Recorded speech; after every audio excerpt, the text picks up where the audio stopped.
이 세상의 마지막이 가까워질 때 과연 어떤 일이 일어날까요? 그때를 어떻게 준비하는 것이 지혜로운 것일까요? 예수 그리스도의 계시라. 이는 하나님이 그에게 주사 반드시 속히 될 일을 그 종들에게 보이시려고 그 천사를 그 종 요한에게 보내어 지시하신 것이라.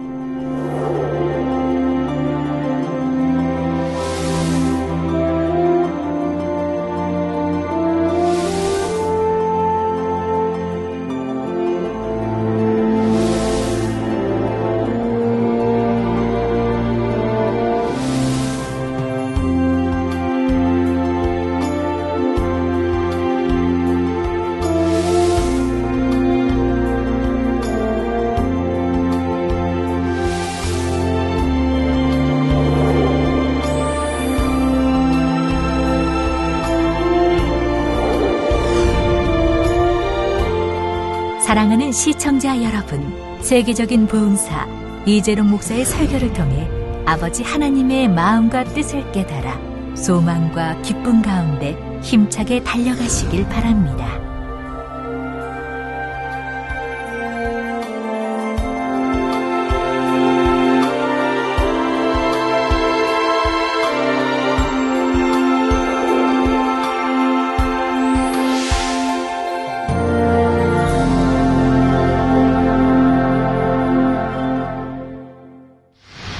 은혜 받으실 말씀은 요한계시록 2장 18절에서 29절 말씀입니다.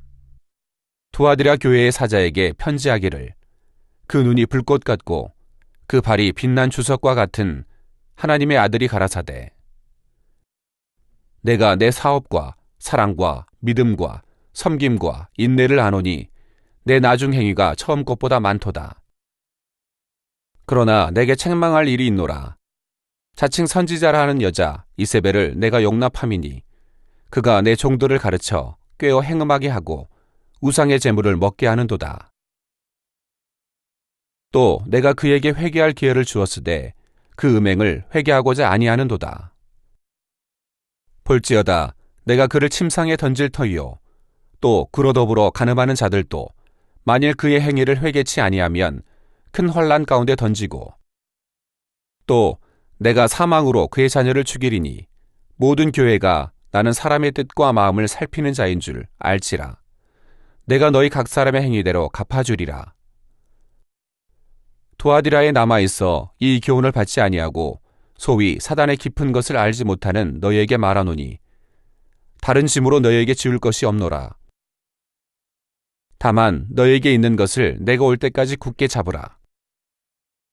이기는 자와 끝까지 내 일을 지키는 그에게 만국을 다스리는 권세를 주리니 그가 철장을 가지고 저희를 다스려 질그릇 깨트리는 것과 같이 하리라. 나도 내 아버지께 받은 것이 그러하니라.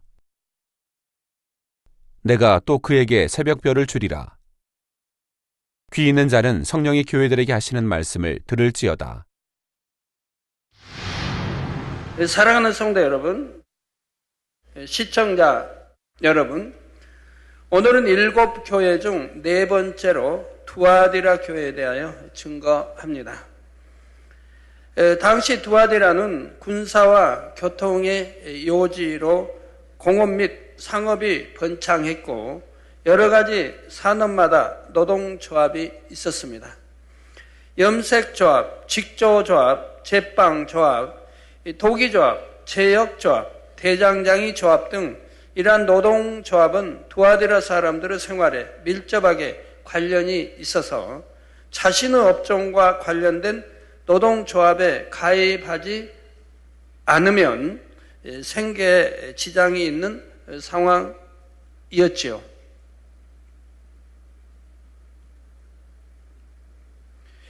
그런데 문제는 노동조합마다 각각의 수호신을 섬기고 있어서 노동조합의 활동 자체가 종교적인 성격을 띠고 있었다는 점입니다.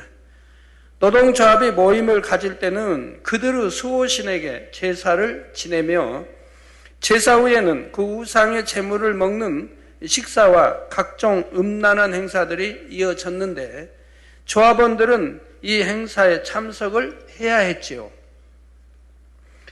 생계를 위해서는 조합에 가입하지 않을 수 없고, 그렇다고 조합에 가입하면 그들의 의식에 함께 해야 하고, 이처럼 어려운 상황 가운데서 두아디라 교회의 성도들은 생계를 이어가며 신앙생활을 해야 했던 것입니다. 저도 이제 치료받고 이제 하나님 영접하고 그리고 이제 노동일을 시작을 했는데요. 어떤 집들을 합니다. 일본 사람들이 지은 집이어서 아주 튼튼하게 지어졌는데, 2층이면 2층 집을 한다고 그러면 아주 굉장히 튼튼하게 공구리를 이렇게 쳐졌어요. 그럼 이제 그때는 지금이야 이렇게 크레인 도자로 밀어버리면 되지만, 찍어서 하지만 그 당시는 일일이 사람이 이렇게 망치로 깨트려 부셨습니다. 처음에 이제 그런 일부터 시작을 했는데요. 바로 이제 뭐든 공사하기 전, 또 일하기 전에는 이렇게 돼지머리 이렇게 해놓고 제사 먼저 드립니다. 그럼 저는 이제 다 일꾼도, 거기 맡아 하는 일꾼도 전부가 제사를 드려야 돼요. 빠지면 안 돼요. 그럼 저는 이제 미리 도망가가지고 숨어 있죠. 이제 주인은 이제 말하고, 이제 그 주인이나 집 짓는 그 주인이나 이런 데 말할 필요 없잖아요. 우리 그 일꾼들은 저는 이렇게 피해 있겠다고 해가지고 딴 어디 구덩이 가서 제사 다 끝날 때까지 이제 기다리는 겁니다.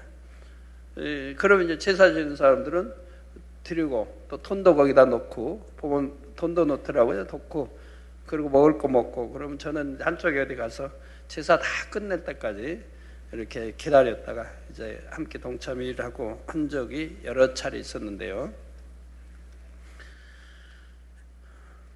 네, 그래서 두아디라 교회 성도들은 생계에 이어가며 신앙생활을 해야 했던 것입니다. 그러니 이런 환경 속에서 믿음을 온전히 지키기가 쉽지만은 않았으리라는 사실을 여러분도 쉽게 짐작할 수 있겠지요. 하나님 말씀 지키며 산다는 게 왜 어렵습니까? 다 이를 위해서 지키지 못했다는 것은 핑계인 것입니다. 저도 보면 그런 저런 입장들을 여러 번 겪어봤지만, 다 내가 신앙대로 내 신앙이 이래서 이를 하겠다고 하면 누가 못하게 합니까? 다 피할 길 주시고 이해해 주고 다 이렇게 했지, 안 된다고 꼭 참여해서 제사 드려야 한다고 하는 그런 사람들은 없는 거 봅니다. 다 이해해 주고 또 피할 길 피하게 하고 하는 것도 다 볼 수 있는데요. 근데 많은 사람들이 보면 그렇게 핑계를 대든지 참 피하기 어려워서 이렇게 짝한 것처럼 그런 경우 있는데, 하나님 앞에 무슨 이유가 있습니까? 오늘날의 성도들 중에도 보면 세상 사람들과 더불어 세상 가운데 살면서 믿음을 지키는 것이 힘들다 말하는 경우도 있고, 하나님을 믿는다고 말은 하지만 세상과 타협해서 세상 사람들의 삶의 방식대로 살아가는 사람들도 많습니다. 그렇다면 주님께서는 이런 상황 가운데서 신앙생활하는 사람들에게 무엇이라 말씀하실까요? 지금부터 주님께서 두아디라 교회에 보내신 편지를 통해 살펴보도록 하겠습니다. 먼저 본문 18절에 보면 두아디라 교회의 사자에게 편지하신 분, 곧 우리 주님의 형상을 설명하고 있습니다. 그 눈이 불꽃 같고 그 발이 빛난 주석과 같은 하나님의 아들이라 하셨지요. 요한계시록 1장에서도 설명했지만 주님의 눈이 불꽃 같다는 것은 모든 어둠을 환하게 밝혀주며 따사로움을 느끼게 해준다는 의미입니다. 이와 동시에 이 불꽃은 모든 죄악을 태워버리는 불꽃이기도 하며 각 사람의 마음을 감찰하여 진리와 비진리를 밝히 분별하는 불꽃이기도 하지요. 주님께서는 이처럼 불꽃 같은 눈동자로 하나님의 자녀들을 원수마귀 사단으로부터 지키시며 또한 각 사람의 마음과 뜻과 생각도 감찰하십니다. 본문 23절에도 나는 사람의 뜻과 마음을 살피는 자인 줄 알지라 내가 너희 각 사람의 행위대로 갚아주리라 하신 말씀처럼 모든 것을 감찰하시고 심판하시는 주님은 작은 것 하나라도 놓치지 않으시며 한치의 실수도 없이 정확하신 분이시지요. 이러한 주님을 가리켜 그 눈이 불꽃 같아 말씀하시는 것입니다. 다음으로 주님의 발을 빛난 주석 같다고 했는데 계시록 1장 15절에도 보면 그의 발은 풀무에 단련한 빛난 주석 같고 했습니다. 풀무를 사용하여 금은 주석 등을 높은 온도로 가열하면 그 안에 섞여 있던 불순물이 제거되지요. 그래서 금속의 순도가 더 높아지는 만큼 단련하기 전의 상태보다 가치가 더해지고 그 빛도 더욱 빛나고 아름답게 됩니다. 바로 우리 주님의 발이 이렇게 단련된 주석같이 깨끗하고 순결하며 빛난다는 말이지요. 발은 사람의 몸에서도 가장 더러운 곳이라 할 수가 있습니다. 신발을 신었다고 해도 결국 그 발로 온갖 더러운 것을 밟게 되고 오늘날과 같은 신발이 나오기 전까지는 아무리 신발을 신었다고 해도 발은 가장 쉽게 더러워지는 부위였지요.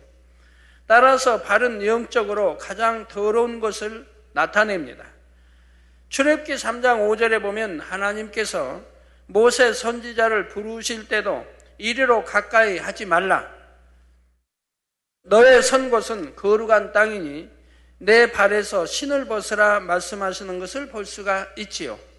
하나님 앞에 나가기 위해서는 온갖 오물이 묻은 신발을 벗는 것처럼 먼저 세상 죄악에 물들었던 모든 것을 벗어버려야 한다는 의미입니다. 거지 바디메오도 우리 주님 앞에 나갈 때 겉옷을 벗어 버리지 않습니까? 예, 거지의 겉옷은 온갖 때와 오물과 더러움이 다 묻어 있는 겁니다. 주님 앞에 나가려고 하니까 또 거지는 그 겉옷이 굉장히 중요합니다. 옷이 뭐 몇 벌씩 있는 것도 아니고 그게 추위도 지켜주고 또 밤에는 이불이 되기도 하고 이렇게 중요한 거예요. 그러나 주님 앞에 나갈 때 냄새나고 더러운 옷을 입고 갈 수 없으니 그것을 벗어던지고 주님 앞에 나가는 것을 볼 수가 있습니다. 그런 마음을 지녔다 이 말입니다. 그러니까 응답 받는다 이 말입니다. 그런 선한 마음을 지녔기에 바로 소경이 눈을 뜨는 이런 응답을 받게 되는 거죠. 예, 물론 모든 죄는 마음에서부터 나오는 것이며 제일 더러운 것도 결국은 마음이지만 성경에서는 우리가 이해하기 쉽도록 육적으로 제일 더러워지기 쉬운 발에 비유하여 표현하신 것이지요. 사람에게 있어서 발은 이렇게 더러워지기 쉬운 부분이지만 온전하시고 거룩하신 우리 주님께서는 발조차도 빛난 주석과 같이 깨끗하며 순결하시다는 사실입니다. 그런데 투아디라 교회의 성도들에게 우리 주님의 모습을 이처럼 눈이 불꽃 같고 발이 빛난 주석 같다 말씀하고 계신 것은 그들에게 우리 주님의 영광과 위엄이 어떠한지를 다시 한번 깨우쳐 주시려는 것입니다. 하나님의 아들로서 만물을 심판하시며 지극히 거룩하고 영화로우신 주님께서는 전지전능하신 창조주 하나님과 근본 하나이십니다. 사람을 비롯한 어떤 피조물이나 사람이 만들어낸 어떤 우상과도 비교할 수 없는 지극한 영광을 가진 분이시지요. 바로 불꽃 같은 눈과 빛난 주석 같은 발을 가지신 주님의 모습을 통해 이처럼 영광스럽고 어미하신 주님을 표현한 것이며 따라서 우리가 경배하고 섬겨야 할 분도 오직 주님뿐임을 말씀하고 있다는 사실입니다. 이어지는 19절에 주님께서는 칭찬의 말씀을 하십니다. 내가 내 사업과 사랑과 믿음과 섬김과 인내를 아노니 내 나중 행위가 처음 것보다 많도다 하셨지요. 하지만 사실 이 말씀 안에는 진짜 칭찬의 의미가 담겨 있는 것이 아닙니다. 겉으로 보여지는 모습만을 볼 때는 칭찬받을 만한 모습이라 할 수 있지만 정말 중요한 것은 마음이며 참 믿음을 가지고 행하는 모습이지요.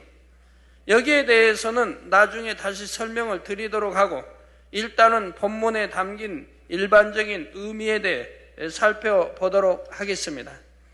먼저 사업에 대해 칭찬을 받았는데 이는 세상에서 이윤을 추구하는 육적인 사업이 아니라 주 안에서의 사업을 말씀합니다.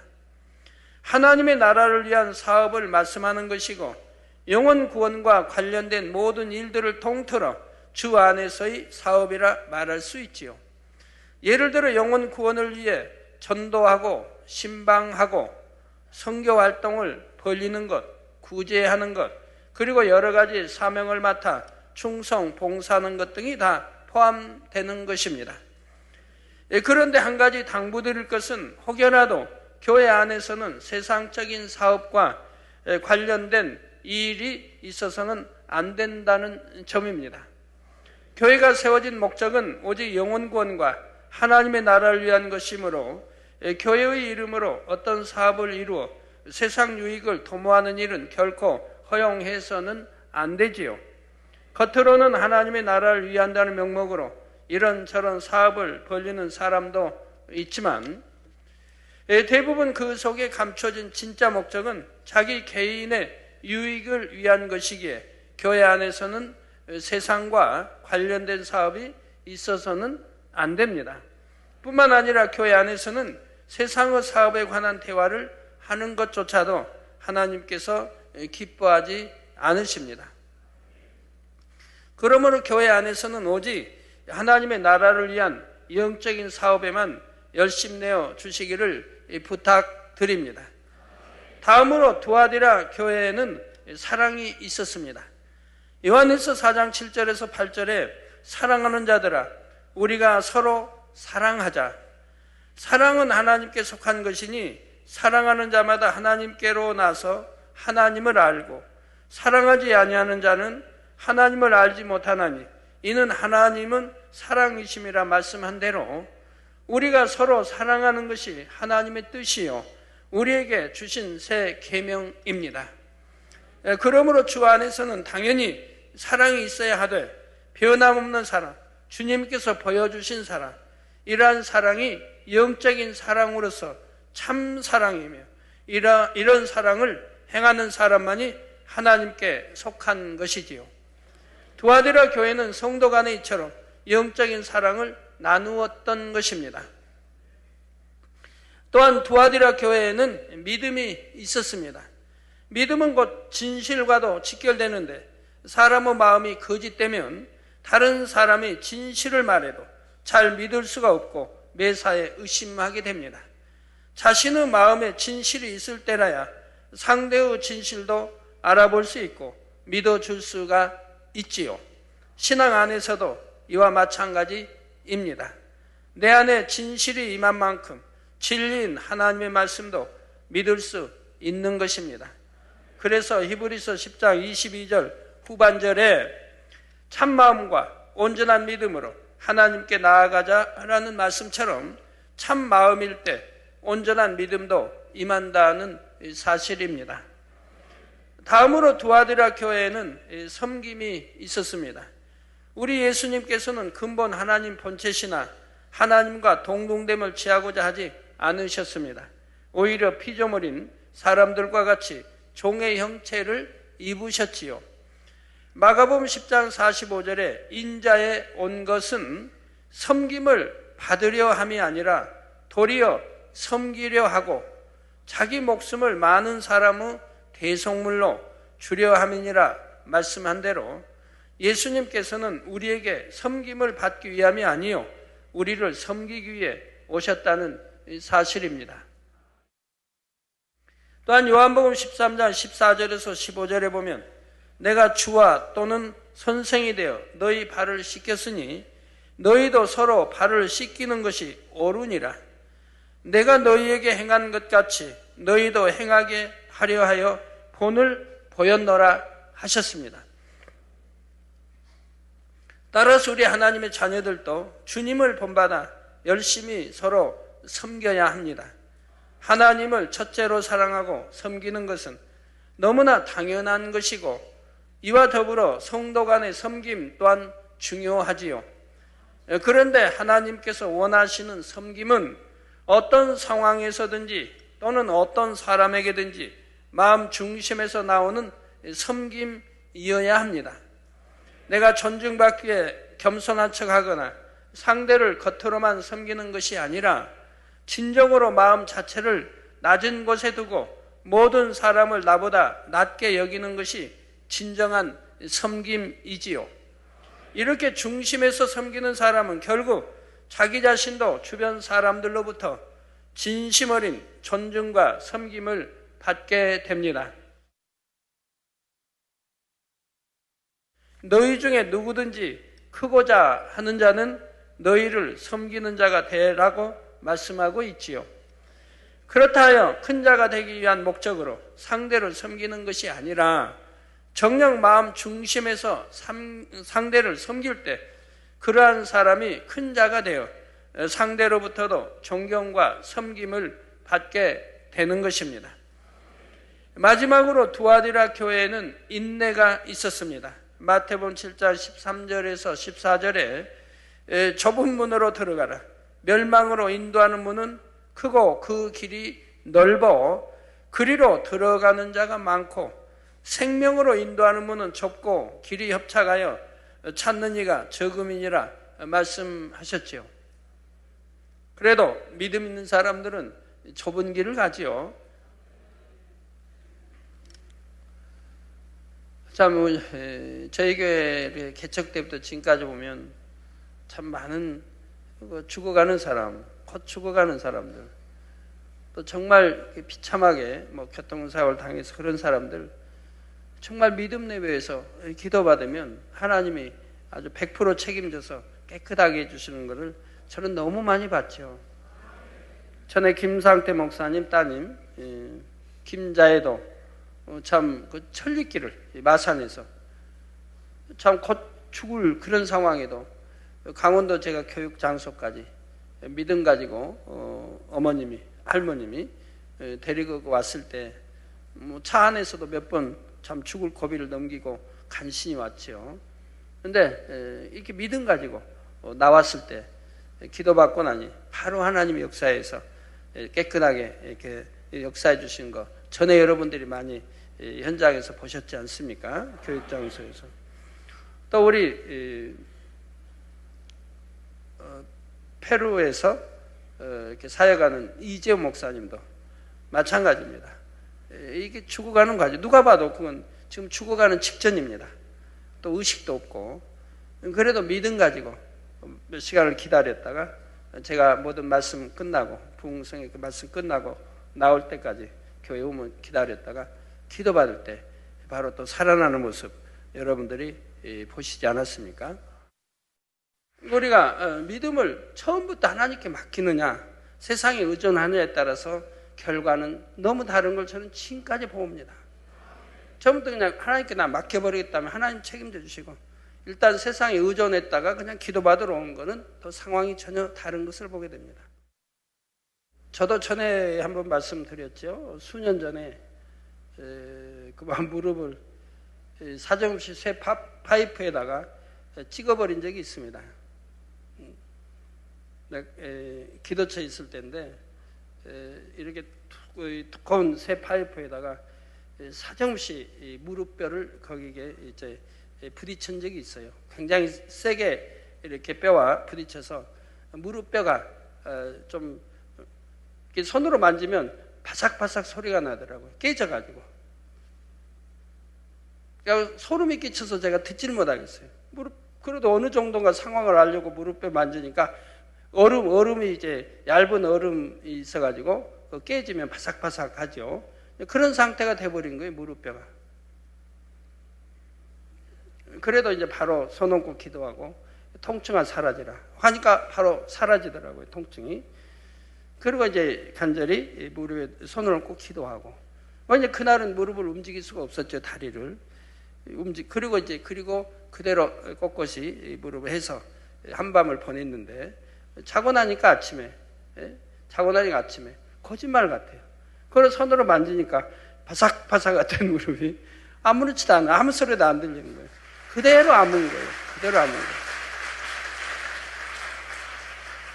그래서 옷을 걷어보고 바로 하루 전만 해도, 그러니까 밤이었는데, 밤 한 시간을 몰라도 한 7, 8시경에 이렇게 다쳤는데, 아침에 돼서 이렇게 만져보니까 이제 아무 소리도 안 나고 정상으로 딱 아문 거예요.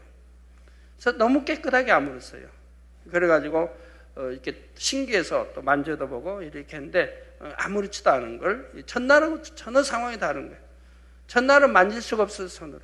제가 봐도 소름이 끼치고 그냥 해가 깨져가지고 그런데 그대로 이제 자고 나서 이렇게 이제 다 완전히 굳었고 아물었고 손으로 만져도 아무 소리도 나지 않고 한 걸 보게 됩니다.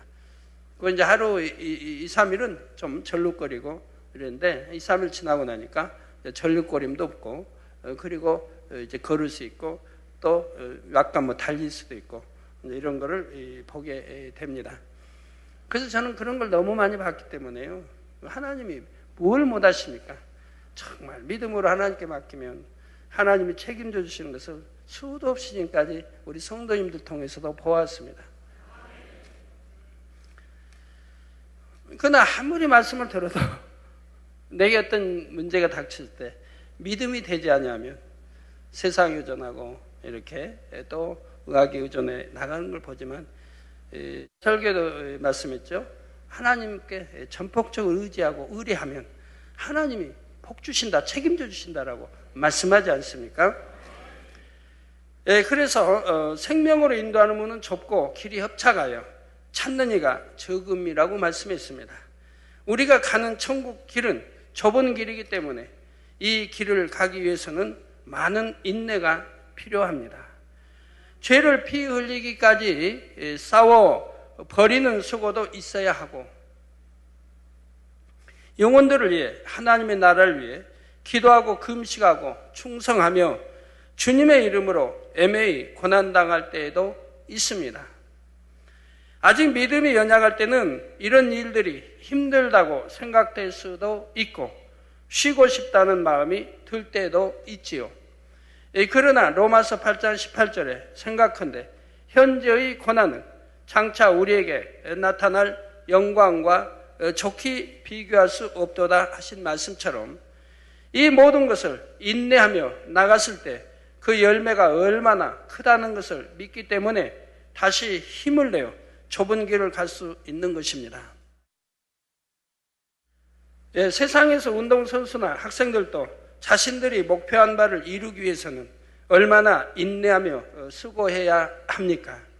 하물며 여러분이 바라보는 천국에 대한 소망은 운동선수의 금메달이나 세상의 그 어떤 상급과도 가히 비교할 수조차 없을 만큼 영광스럽고 가치가 있다는 사실입니다. 그런데 여러분이 믿음의 반석 정도에만 서게 되면 그때부터는 사실 억지로 참고 인내하며 이 길을 가는 것이 아닙니다. 로마서 5장 3절에서 4절에 환난은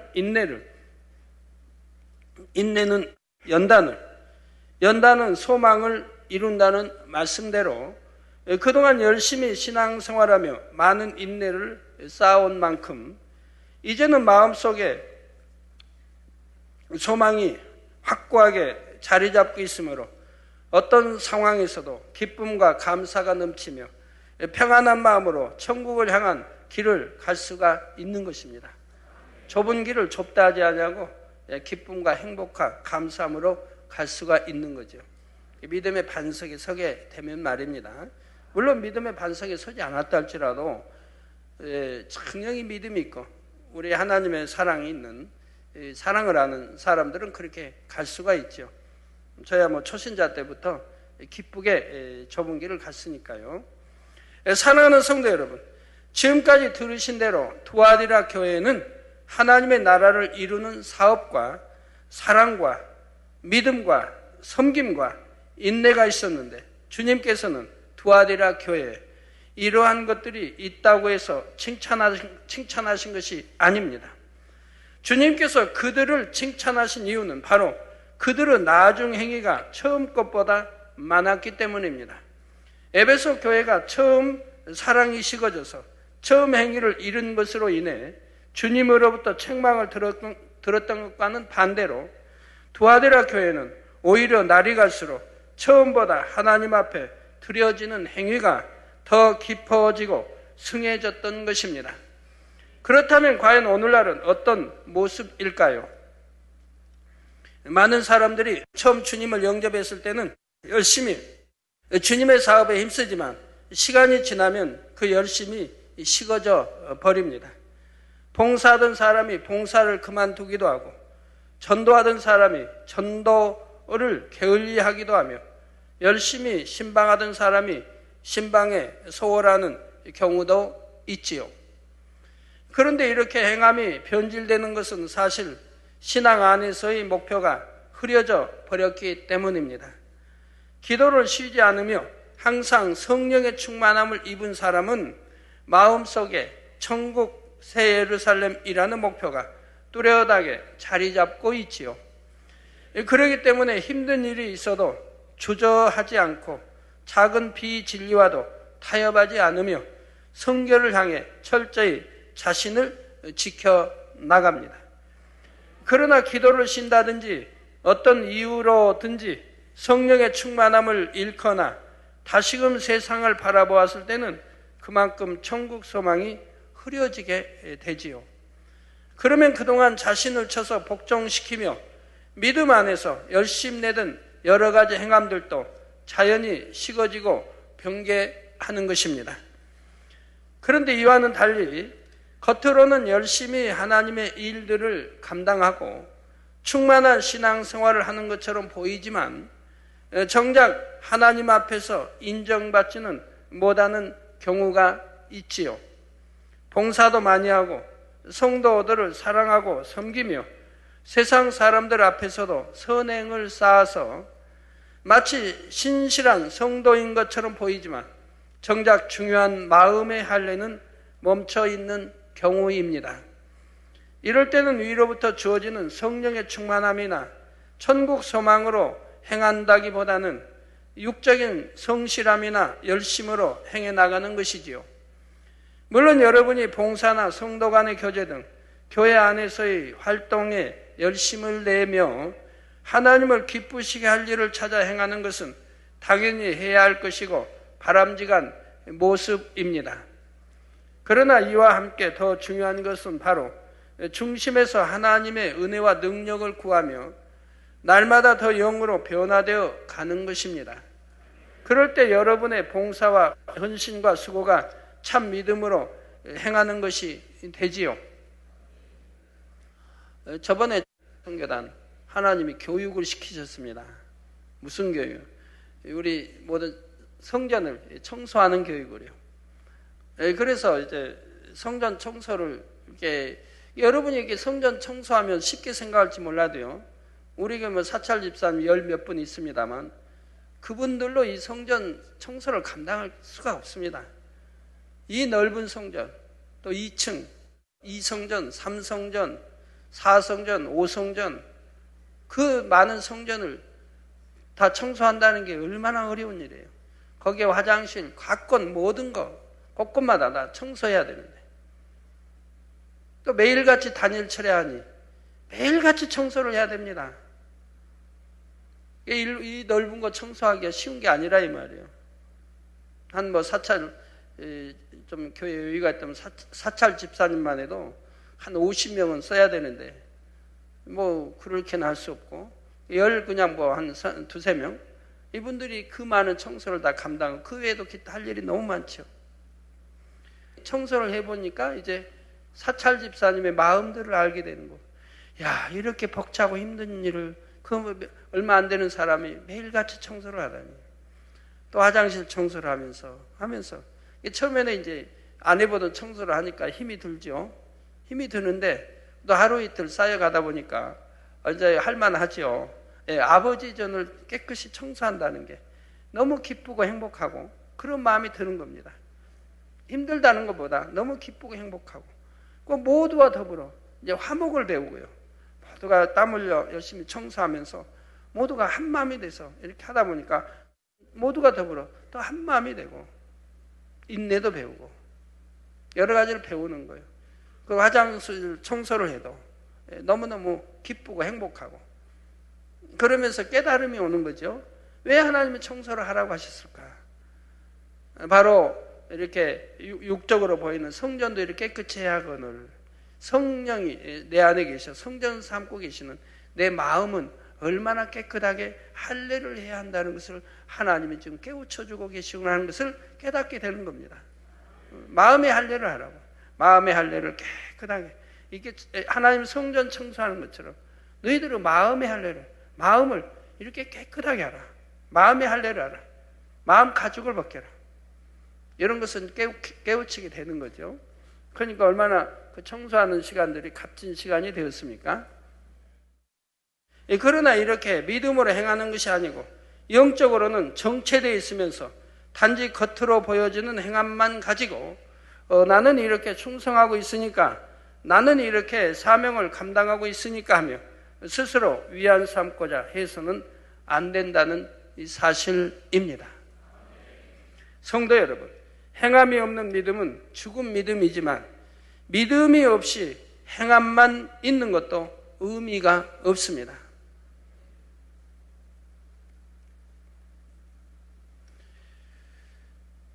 주의 이름으로 아무리 많은 일을 해도 정작 마음에서 죄악은 버려나가는 노력이 없고 성령의 역사 속에서 신앙생활을 하지 않으면 그것을 정령 영적인 믿음이요 영적인 신앙생활이라고 말할 수가 없지요.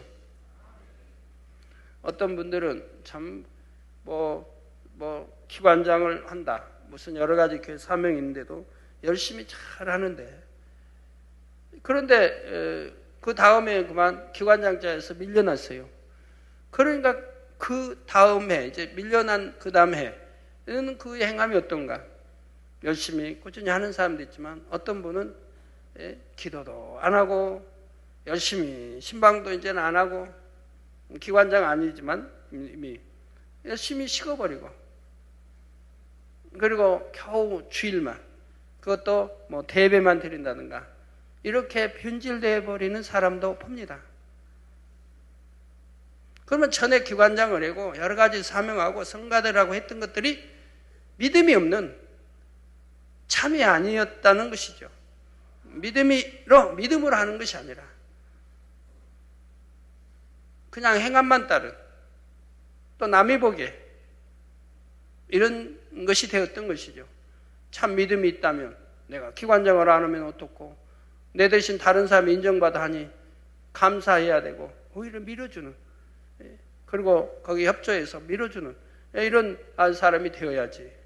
오히려 낙심하고 오히려 열심도 이제 안 내고 그러다 이제 점점 믿음이 식어지고 기도도 안 하고 그러다가는 결국 주일도 대배만 드리고 그러면 전에 행했던 모든 것이 믿음으로 한 것이 아니라는 것을 증거하는 것이죠. 그러니 겉으로는 열심 내는 일꾼인 것 같아도 정작 자기 생각과 맞지 않는 말씀을 들으면 믿지도 못하고 순종할 수도 없습니다. 하나님의 마음과 뜻을 깨닫지도 못하고 영적인 깊은 말씀도 깨우치지 못하며 세월이 지나도 육적인 믿음에만 머물러 있게 되지요. 이렇게 육적인 믿음으로 행하는 것이 혹 외모를 보는 사람으로부터는 칭찬받을 수 있다 해도 중심을 보시는 하나님께로부터는 인정받지 못한다는 사실입니다. 따라서 여러분은 변함없는 마음으로 오히려 날이 갈수록 주 안에서 모든 행위가 처음보다 더 많아짐으로 항상 칭찬 받으시기를 바랍니다. 또한 여러분의 모든 열심과 행함들이 반드시 마음의 할례와 함께 이루어져서 영적인 믿음 가운데 행하는 모든 일들이 하나님 앞에 인정받을 수 있기를 바랍니다. 성도 여러분, 두아디라 교회는 처음보다 나중 행위가 많으므로 칭찬을 들었지만 이러한 칭찬에 이어 두려운 책망의 말씀을 듣게 됩니다. 20절에 그러나 내게 책망할 일이 있노라. 자칭 선지자라 하는 여자 이세벨을 내가 용납함이니 그가 내 종들을 가르쳐 꿰어 행음하게 하고 우상의 재물을 먹게 하는도다 했지요. 그러면 이세벨이란 여인은 누구일까요? 이세벨은 기원전 9세기경 시돈 왕의 딸로서 북이스라엘 아합 왕의 왕비가 된 이방 여인입니다. 이 여인은 이스라엘로 시집을 오면서 자기 나라의 우상 신들을 이스라엘에 들여왔는데, 이로 인해 아합 왕은 물론 신하와 백성들까지도 우상 숭배에 물들게 되지요. 이렇게 북이스라엘 왕국 전체를 우상 숭배와 행음으로 더럽힌 이세벨은 심지어 하나님의 선지자들을 모두 죽이려고까지 했습니다. 하나님의 사람 엘리야 선지자가 놀라운 권능으로 하늘에서 불을 끌어내리고 오랜 가뭄 속에 비를 내리게도 했지만, 이세벨은 이런 기적을 보고도 회개하지 않은 채 오히려 엘리야를 죽일 생각만 했지요. 또한 이세벨은 아합 왕을 사주하여 각종 술수와 쾌계로 악을 발했습니다. 이렇게 악에 악을 쌓아간 이세벨은 결국 엘리야 선지자의 예언대로 비참한 최후를 맞습니다. 그런데 이렇게 아합 왕과 이스라엘 백성을 미혹하고 악을 행한 것은 이세벨이었지만, 이세벨의 악행에 물들었던 아합과 이스라엘도 그 책임을 면할 수는 없었습니다. 결국 아합 왕도 하나님께 저주를 받아 전쟁터에서 비참한 종말을 맞았지요. 또 북이스라엘 왕국도 이세벨로 인해 많은 고난을 당해야 했는데 3년 반씩이나 가뭄이 들었던 것도 그들이 이세벨의 음행에 물들므로 하나님께서 이스라엘을 외면하셨기 때문입니다. 그런데 오늘 본문에 나오는 두아데라 교회도 이러한 이세벨과 같은 악의 근원을 교회 안에 용납함으로 죄악에 물들어가고 있었다는 사실입니다. 그러면 두아데라 교회가 이세벨을 용납하여 악에 물들었다는 것은 어떠한 의미인지, 그리고 그들이 주님으로부터 어떠한 경고의 말씀을 들었는지에 대해서는 다음 시간에 이어서 증거하겠습니다. 사랑하는 성도 여러분, 고린도후서 6장 14절에서 16절에 보면 너희는 믿지 않는 자와 멍에를 같이 하지 말라. 의와 불법이 어찌 함께하며 빛과 어두움이 어찌 사귀며 그리스도와 벨리알이 어찌 조화되며 믿는 자와 믿지 않는 자가 어찌 상관하며 하나님의 성전과 우상이 어찌 일치가 되리요. 우리는 살아계신 하나님의 성전이라. 이와 같이 하나님께서 가라사대 내가 저희 가운데 거하며 두루 행하여 나는 저희 하나님이 되고 저희는 나의 백성이 되리라 하셨느니라 말씀합니다. 이 밖에도 성경 곳곳에 보면 하나님께서는 하나님의 자녀들이 악인과 연합하면 안 된다고 누누이 경계하고 계시지요. 더욱이 교회 안에 세상 풍조를 끌어들이는 일이나 비진리로 성도들을 미혹하는 일들은 결코 용납해서는 안 되는 것입니다.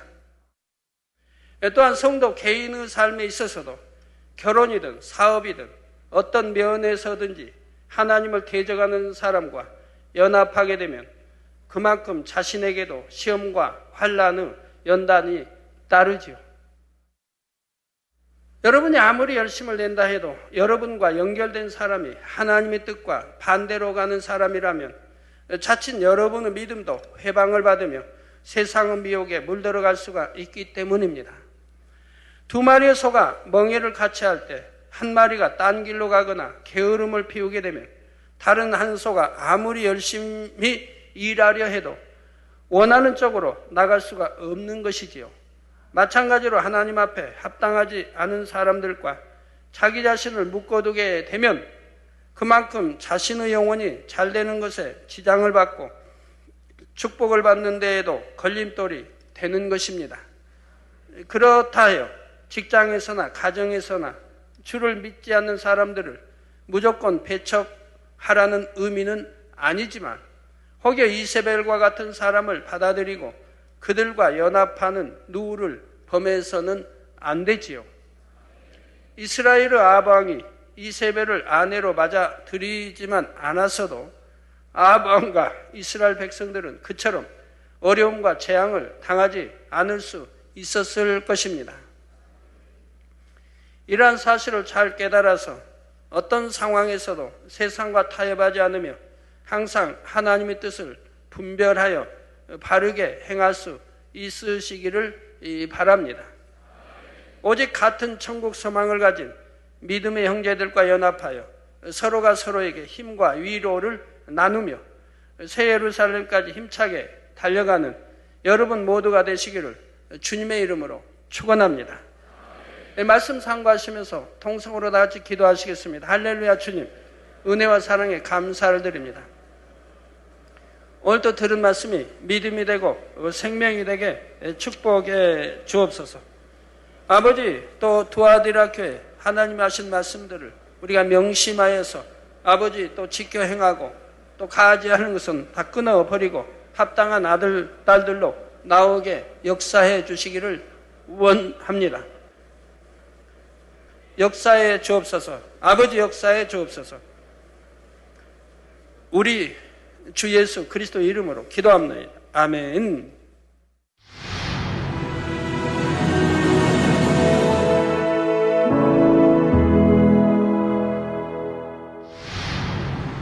할렐루야. 전능하신 사랑의 아버지 하나님, 이 시간 기도받는 모든 성도님들 위해 안수하여 주옵소서. GCN 방송 시청자들이 인터넷과 화상을 통해 기도받는 지교회와 지성전 그리고 전세계 하나님의 자녀들 위에도 시공간을 초월하여 역사하여 주시기를 원합니다. 믿어지는 믿음을 주시고 부정적인 생각과 의심의 세력을 물리쳐 주옵시며 모든 시험 환난도 물리쳐 주옵소서. 머리부터 발끝까지 오장육부, 뼈, 마디마디, 온몸의 신경, 조직, 세포 등 아픈 곳마다 성령의 불로 태우시고 근본의 빛으로 역사하여 주옵소서. 예수 그리스도의 이름으로 명하노니 원수마귀 사단 모든 질병, 균, 연약함아 물러가라. 빛이 여임하라.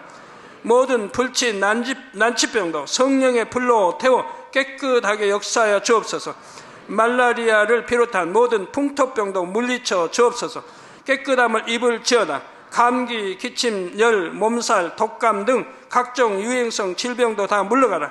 어떠한 유행성 질병, 균도 틈타지 않게 지켜 주옵소서.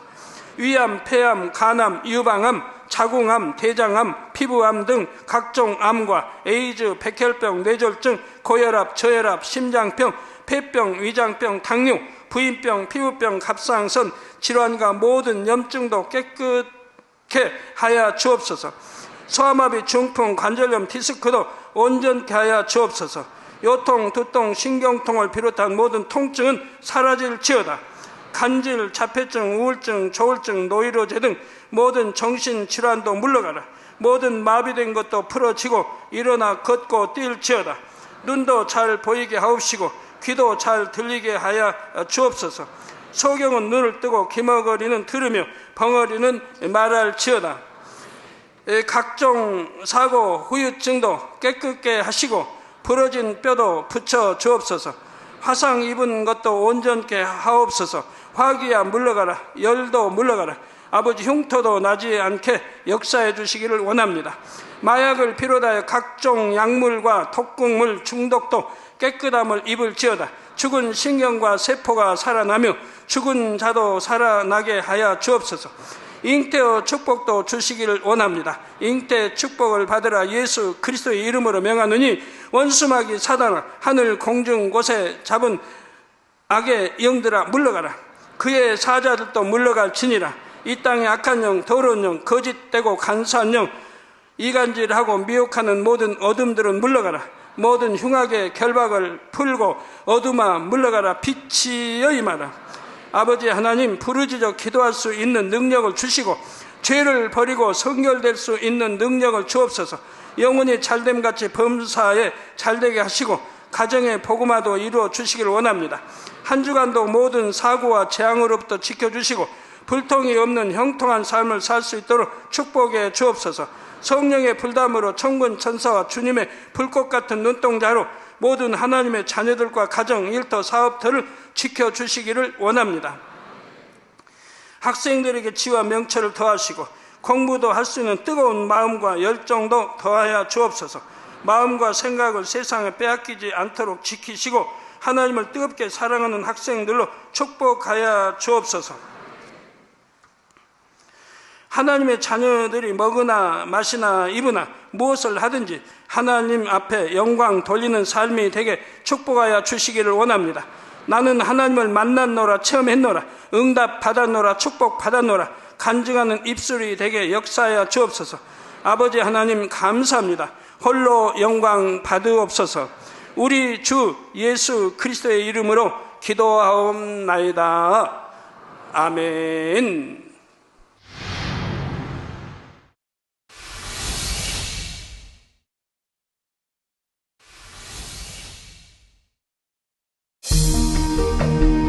이 세상의 마지막이 가까워질 때 과연 어떤 일이 일어날까요? 그때를 어떻게 준비하는 것이 지혜로운 것일까요? 요한계시록에 그 해답이 담겨 있습니다. 마지막 때를 깨어 준비하며 신부단장할 수 있도록 마지막 때에 속히 되어질 일에 대해 세세히 기록한 요한계시록. 사랑하는 시청자 여러분, 세계적인 부흥사 이재롱 목사의 설교를 통해 들은 말씀을 지켜 행함으로 진정 복 있는 사람들이 되시길 바랍니다.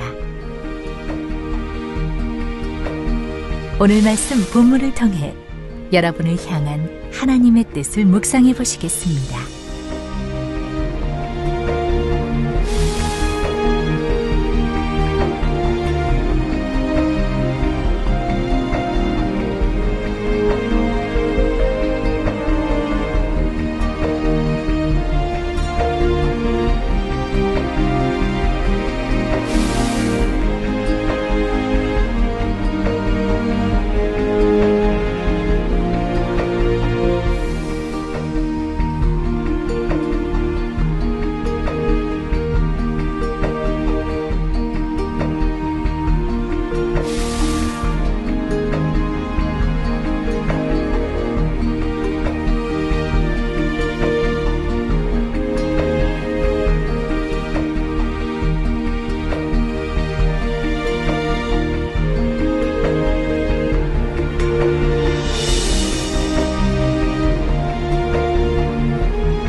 주님의 눈이 불꽃 같다는 것은 모든 어둠을 환하게 밝혀주며 따사로움을 느끼게 해준다는 의미입니다. 하나님 앞에 나가기 위해서는 온갖 오물이 묻은 신발을 걷는 것처럼 먼저 세상 죄악에 물들었던 모든 것을 벗어버려야 한다는 의미입니다. 먼저 사업에 대해 칭찬을 받았는데 이는 세상에서 이윤을 추구하는 육적인 사업이 아니라 주 안에서의 사업을 말씀합니다. 하나님의 나라를 위한 사업을 말씀하는 것이고 영혼 구원과 관련된 모든 일들을 통틀어 주 안에서의 사업이라 말할 수 있지요. 교회가 세워진 목적은 오직 영혼 구원과 하나님의 나라를 위한 것이므로 교회의 이름으로 어떤 사업을 이루어 세상 유익을 도모하는 일은 결코 허용해서는 안 되지요. 다음으로 두아디라 교회에는 사랑이 있었습니다. 또한 두아디라 교회에는 믿음이 있었습니다. 내 안에 진실이 임한 만큼 진리인 하나님의 말씀도 믿을 수 있는 것입니다. 다음으로 두아디라 교회에는 섬김이 있었습니다. 마지막으로 두아디라 교회에는 인내가 있었습니다. 우리가 가는 천국 길은 좁은 길이기 때문에 이 길을 가기 위해서는 많은 인내가 필요합니다. 두아디라 교회에는 하나님의 나라를 이루는 사업과 사랑과 믿음과 섬김과 인내가 있었는데 주님께서는 두아디라 교회에 이러한 것들이 있다고 해서 칭찬하신 것이 아닙니다. 주님께서 그들을 칭찬하신 이유는 바로 그들의 나중 행위가 처음 것보다 많았기 때문입니다. 이렇게 육적인 믿음으로 행하는 것이 혹 외모를 보는 사람으로부터는 칭찬받을 수 있다 해도 중심을 보시는 하나님께로부터는 인정받지 못한다는 사실입니다.